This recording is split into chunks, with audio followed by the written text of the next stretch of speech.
Moby-Dick, by Herman Melville. Chapter 95. The Cassock. Had you stepped on board the Pequod at a certain juncture of this post-mortemizing of the whale, and had you strolled forward nigh the windlass, pretty sure am I that you would have scanned with no small curiosity a very strange, enigmatical object, which you would have seen there, lying along lengthwise in the lee scuppers. Not the wondrous cistern in the whale's huge head, not the prodigy of his unhinged lower jaw, not the miracle of his symmetrical tail, none of these would so surprise you, as half a glimpse of that unaccountable cone. Longer than a Kentuckian is tall, nigh a foot in diameter at the base, and jet black as Yojo, the ebony idol of Queequeg.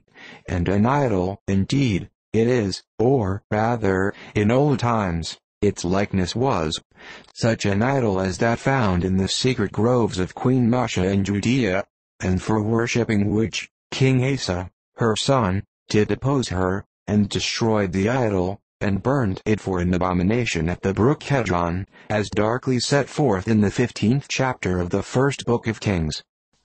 Look at the sailor, called the mincer, who now comes along, and assisted by two allies, heavily backs the grandissimus, as the mariners call it, and with bowed shoulders, staggers off with it as if he were a grenadier carrying a dead comrade from the field. Extending it upon the forecastle deck, he now proceeds cylindrically to remove its dark pelt, as an African hunter the pelt of a boa. This done, he turns the pelt inside out, like a pantaloon leg, gives it a good stretching, so as almost to double its diameter, and at last hangs it, well spread, in the rigging, to dry.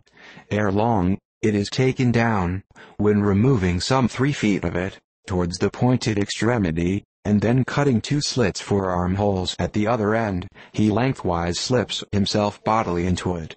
The mincer now stands before you invested in the full canonicals of his calling.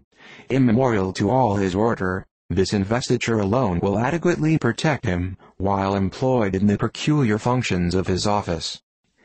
That office consists in mincing the horse pieces of blubber for the pots, an operation which is conducted at a curious wooden horse, planted endwise against the bulwarks, and with a capacious tub beneath it, into which the mince pieces drop, fast as the sheets from a rapt orator's desk.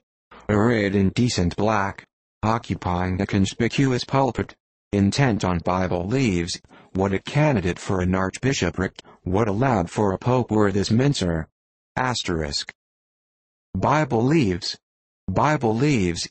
This is the invariable cry from the mates to the mincer.